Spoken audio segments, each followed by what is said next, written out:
पहले हमने समझा कि आपके जीवन में कौन सा हाउस किस इवेंट को लेकर प्रॉमिस करता है, और आपके 1 से 12 हाउस जो है आपके कुंडली में, वो आपके जीवन के हर इवेंट को अलग अलग चीज़ों को प्रोमिसेस करता है। और हमने डिटेल स्टडी किया कि किस हाउस से हमें किस चीज़ का प्रोमिसेस को देखना है। वहीं जो दूसरा है वो है इन्वॉल्वमेंट एंड कमिटमेंट और दशा अंतरदशा। दशा और अंतरदशा में अगर आप देखेंगे कि जिस हाउस का इन्वॉल्वमेंट है उससे संबंधित जो है चीज़ें आपके अंदर घटित होगा। फॉर एग्जाम्पल, अगर आपके पास कोई क्लाइंट आता है और वो बोलता है कि हमें कैरियर से लेकर क्वेरी है, तो आप दशा या अंतरदशा में देखेंगे कि 2, 6, 10 और 11 का इन्वॉल्वमेंट है, तो आप ये बोल सकते हैं कि ये टाइम जो है आपके कैरियर के लिए अच्छा है, आपको जॉब लग सकता है, आपको फाइनेंशियल गेन हो सकता है।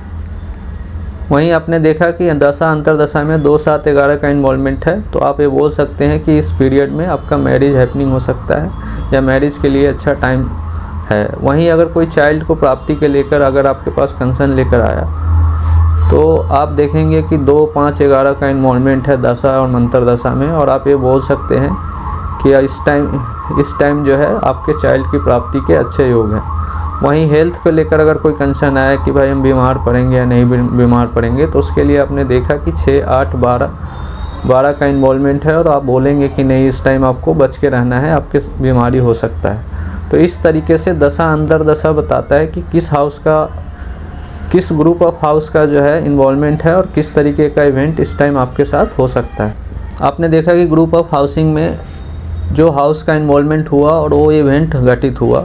अब यहाँ पे रोल आता है कमिटमेंट के बारे में कि कमिटमेंट क्या बता रहा है कि आपके लाइफ में दशा या अंतरदशा में 2, 6, 10, 11 का इन्वॉल्वमेंट आया और आपने कैरियर में ग्रोथ किया है, आपको नया जॉब लगा। पर यहीं पे रोल आता है आपके कारक तत्व का, यानी कि जो प्लानेट है वो किस तरीके का इवेंट देगा आपके लाइफ में। डिस्टर्बेंस क्रिएट करने वाला जो प्लानेट है, जैसे कि राहु, सैटर्न, केतु, ये सारे जो कोर प्लानेट है वो बताएगा कि आपके जीवन में किस तरीके का कमिटमेंट को लेके आएगा जो आपको प्राप्ति हुआ है। इसलिए जो है हमें उस दशा के कमिटमेंट को समझने के लिए हमें कारक तत्व को समझना ज़रूरी है, और कारक तत्व को समझने के लिए हर प्लानेट का जो अपना अपना गुण धर्म है उस हिसाब से जो है वो कमिटमेंट लेके आएगा अपने दशा या अंतरदशा में। आपका जो संतान है वो आइडियल होगा, एग्रेसिव होगा, एनर्जेटिक होगा या इंटेलिजेंट होगा, उसके लिए जो कारक तत्व है वो बताएगा। जो 2, 5, 11 हाउस का सब लॉर्ड बन रहा है वो बताएगा कमिटमेंट के बारे में। अगर मंगल इन्वॉल्वमेंट हुआ तो आप बताएंगे कि आपका जो संतान है वो एग्रेसिव होगा। वहीं पे अगर जुपिटर इन्वॉल्व हुआ तो आप बताएंगे कि आपका जो संतान है वो आइडियल होगा।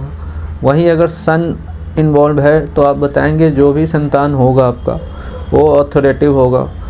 तो इस तरीके का जो प्रेडिक्शन है वो आप जब ही दे पाएंगे जब आप कारक तत्व को समझेंगे।